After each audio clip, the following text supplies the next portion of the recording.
முஸ்லிம் சமூகம் பின்னாகுவதற்கு மிக முக்கியமான ஒரு காரணம் இருக்கிறது. முஸ்லிம் சமூகம் இன்று பிற்படுத்தப்பட்டுவதற்கு மிக முக்கியமான ஒரு காரணம் இருக்கிறது. அந்த காரணம் எங்களுடைய குடும்பத்துக்குள்ளும் இருக்கிறது. அந்த காரணம் எங்களுடைய வீட்டுக்குள்ளும் இருக்கிறது.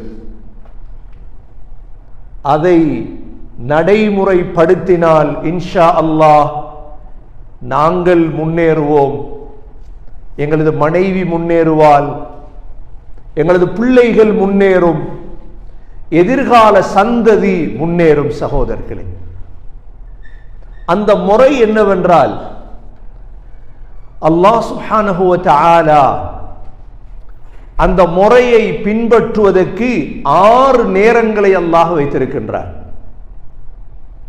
குர்ஆனிலே 6 சொல் அந்த நேரத்தை பின்பற்றுவர்களுக்கு அல்லாஹ் அறிவுறுத்தல் சொல்லக்கூடிய 6 சொற்கள்.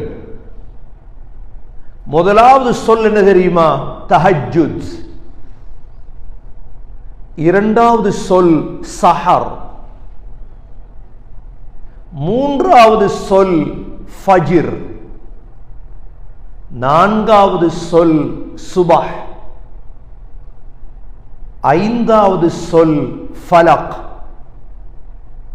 ஆறாவது சொல் இஷ்ராக். இந்த 6 சொற்களையும் அல்லாஹ் குர்ஆனில் ஏன் பயன்படுத்தினார்? இந்த 6 சொல்லுடைய கருத்தும் எங்களுக்கு தெரியும். முதலாவது தஹஜ்ஜுத், சொல்லை சொன்னதோடு எங்களுக்கு விளங்கிரும்.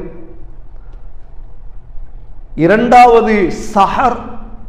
சஹர் என்றாலே எல்லோருக்கும் தெரியும், சின்ன பிள்ளைக்கும் தெரியும். மூன்றாவது ஃபஜ்ர். நான்காவது சுபஹ். ஐந்தாவது ஃபலக். ஆறாவது இஷ்ராக்.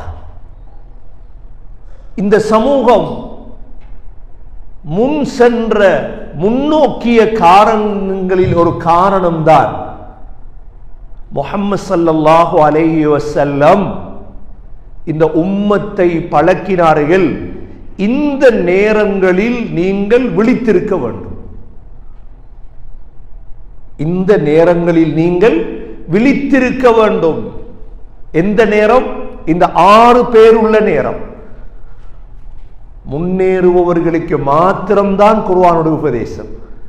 இல்ல நான் முன்னேற விருப்பம் இல்லை, என் பிள்ளைகளை முன்னேற்ற விருப்பம் இல்லை, என் மனைவிய குடும்பத்தை முன்னேற்ற விருப்பம் இல்லை, அவங்க இதை ஒரு நாளும் உபதேசமாக எடுக்க மாட்டார்கள்.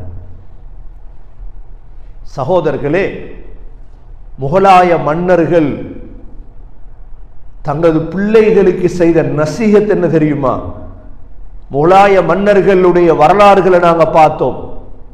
பாபர் தொடக்கம் ஓரங்கசீப் வரைக்கும், பாபர் தொடக்கம் ஜலாலுத்தீன், அக்பர், ஹுமாயூன், இதில் மிக முக்கியமாக அவர்கள் செய்த நசீஹத் என்ன தெரியுமா?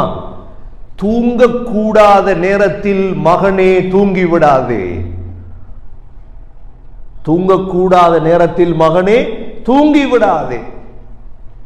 தூங்கக்கூடாத நேரத்தில் நீ தூங்கினால் குடிகாரன் பேச்சு விடிஞ்சால் போச்சு. அவன் போதையில தான் பேசுவான், போதையில தான் அவன் பேசுவான்.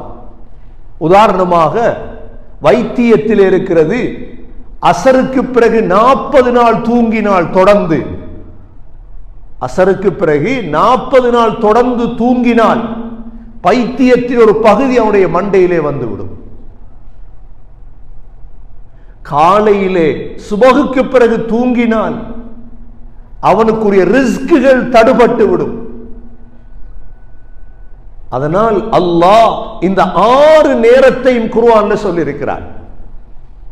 ஸல்லல்லாஹு அலைஹி வஸல்லம் இந்த 6 நேரத்திலும் கவனமாக இருந்தார்கள்.